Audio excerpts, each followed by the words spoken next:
What you see here is no ordinary line.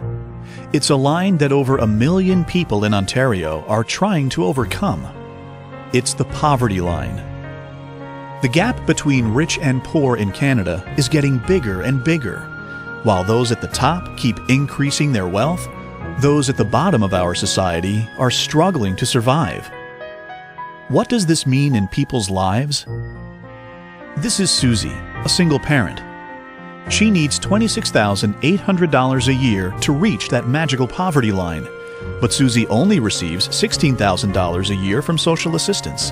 That's right, she's almost $10,000 below the line. Perhaps you're thinking that working full-time will get you above the line and out of poverty. Well, think again. Here's Paul, a single guy earning minimum wage. Unfortunately for Paul, Ontario's minimum wage has been frozen at $10.25 per hour since 2010. So even though he works full-time, he's still below the poverty line. He still struggles to pay the rent, buy food, and meet his other needs. What if you're disabled and simply can't work? Jim's Ontario disability benefits come to about $12,600 per year, so he's still almost $6,000 below the poverty line. Jim, Paul, and Susie, and thousands of people like them, don't get anywhere near enough income to meet their basic needs. No wonder over 400,000 people in Ontario have to turn to food banks each month to avoid starving. People in affordable housing are better off, but over 150,000 Ontario families are waiting and waiting for an affordable apartment. Here's a story about Emily.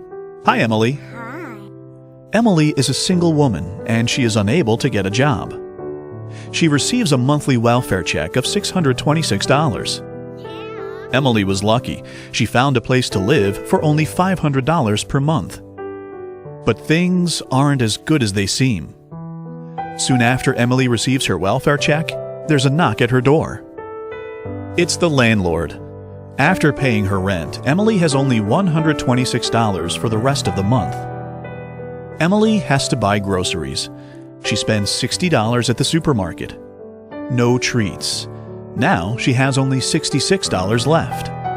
As the days go by, Emily's $66 and her food supply slowly shrink. There's still 10 days until Emily gets her next check.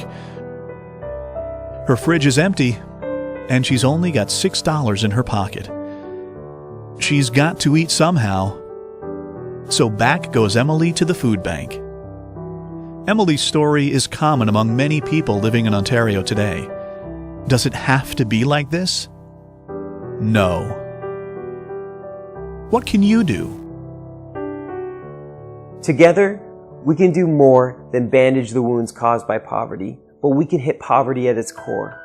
We can move from charity, which is food banks, our meal programs, our shelters, to making a more just society for everyone. We can do this by meeting with or talking to our MPPs, saying more needs to be done to meet the needs of those living on social assistance or living on minimum wage. We can do this by talking about the issue with our friends, our neighbors, our churches, our community groups, so that this is an issue that's on the tip of everyone's tongue, so it can no longer be ignored. And we can do this by joining those who are the real experts on the issue, those who live with poverty every single day. We need to join them in their quest to challenge and change this world. We can make a difference. You can make a difference. And together we can create a world where justice and mercy, where compassion and hope are the hallmarks of our society.